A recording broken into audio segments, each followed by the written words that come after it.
Building strong base மட்டும் வீக்குன்னு RCB அணி சொந்த மைதானத்தில் குஜராத்துக்கு எதிராக தோற்று பல்பு வாங்கியிருக்காங்க. ஸோ இந்த மேட்ச்சில் எப்படி குஜராத் ஜெயிச்சாங்க, டேபிள் நிலவரம், தோல்விக்கு பிறகு ஆர்சிபி அணி எந்த இடத்துல இருக்குது அப்படிங்கிறத பற்றி தான் பார்க்க போகிறோம். இந்த மேட்ச்சில் டாஸை வெற்றி பெற்ற குஜராத் அணி பந்துவீச்சை தேர்வு செய்ய முதல்ல பேட்டிங் ஆடிய ஆர்சிபி அணியில் பிலிப் ஷாட் ஒரு கேட்சை பட்லருக்கு கொடுத்துருப்பார். அந்த கேட்சை முதல் ஓவர்லேயே தவற விட்டுருப்பார் பட்லர். ஆனால் விராட் கோலி இரண்டாவது ஓவரில் அவுட் ஆகிருப்பார். கோலி 6 பாலுக்கு 7 ரன் அடிச்சிருக்கும் போது அர்ஷத் கான் வீசிய பாலில் பிரதீப் கிருஷ்ணாட்ட கேட்ச் கொடுத்துட்டு வெளியேறினார். பிலிப் ஷாட் 3வது ஓவரில் 13 பாலுக்கு 14 ரன் அடிச்சிருக்கும் போது சிராஜ் வீசி 2வது ஓவரில் க்ளீன் போல்ட் ஆகிட்டு டாட்டா காட்டிட்டு வெளியேற படிக்கல் 4வது ஓவரில் 4வது பால் 35 ரன் அந்த அணி இருக்கும்போது 3வது விக்கெட் அவுட் ஆகிருப்பார். படிக்கல் 3 பாலுக்கு 4 ரன் அடிச்சிருக்கும் போது சிராஜ் போட்ட பால் க்ளீன் போல்ட் ஆகிட்டு வெளியேற 6வது ஓவரில் 42 ரன் அந்த அணி இருக்கும்போது ராஜ் படிதார் 12 பாலுக்கு 12 ரன் அடிச்சிருக்கும் போது இசான் கிஷன் போட்ட பாலில் எல்பி ஆகிட்டு வெளியேறியிருப்பாங்க.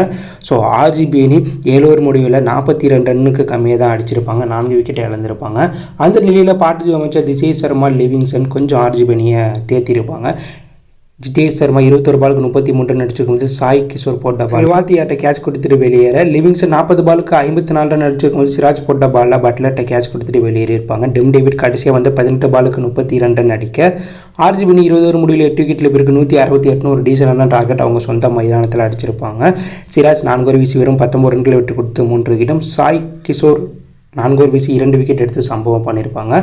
ஸோ 170 ரன் அடித்தா வெற்றின்னு டார்கெட் நோக்கி களமிறங்கிய எதிரியுடைய தொடக்கம் அதிரடியாக இருந்துச்சு. கில் 14 பாலுக்கு 14 ரன் அடிச்சிருக்கும் போது புவி போட்ட பாலில் லிவிங்ஸ்டன்ட்ட கேட்ச் கொடுத்து வெளியேறினாலும் சாய் சுதர்சன், ஜாஸ் பட்லர் ஒரு பெரிய பார்ட்டிசிபேட் அமைச்சிருப்பாங்க. 2 பேரும் சேர்ந்து ஒரு 60 ரன் பார்ட்டிசிபேட் அமைச்சிருப்பாங்க.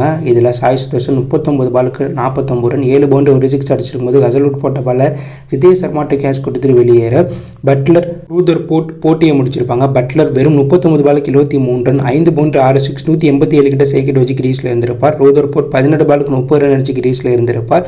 குஜராத் அணி 17.5 ஓவர் முடிவில் 2 விக்கெட்டில் பிறகு 170 ரன் அடித்து 8 விக்கெட் வித்தியாசத்தில் குஜராத் அணி ஆர்சிபியை சொந்த மைதானத்தில் வீழ்த்தி சம்பவம் பண்ணியிருக்காங்க. இந்த மேட்ச்சில் ஆர்சிபி தோக்குறது மூலம் முதல் இடத்துல இருந்து பாயிண்ட் டேபிளில் 3வது இடம் வந்திருக்காங்க. டிசி 2வது இடத்துலையும், பஞ்சாப் முதல் இடத்துல இருக்காங்க.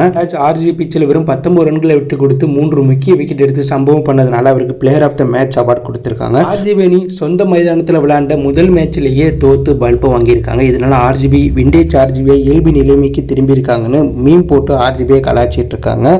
மேலும் ஆர்சிபி அணி சொந்த மைதானத்தில் எந்த அளவுக்கு அதிக வெற்றி பெறாங்களோ அந்த அளவுக்கு அந்த அணிக்கு பிளே ஆஃப் வாய்ப்பு அதிகமாகும். ஆனால் முதல் மேட்ச்லேயே ஆர்சிபி அணி தோத்திருக்குது, அதிர்ச்சியை கிளப்பியிருக்கு. அதுவும் குஜராத் போன்ற ஒரு நார்மலான பந்து வீச்சு பேட்டிங் அட்டாக்கு எதிராகவே ஆர்சிபி தோத்திருக்காங்க. ஸோ ஆர்சிபியுடைய தோல்வியை பற்றி நீங்கள் என்ன நினைக்கிறீங்க? அப்படி ஒரு கருத்தை கமெண்ட்ல லீவ் பண்ணுங்கள்.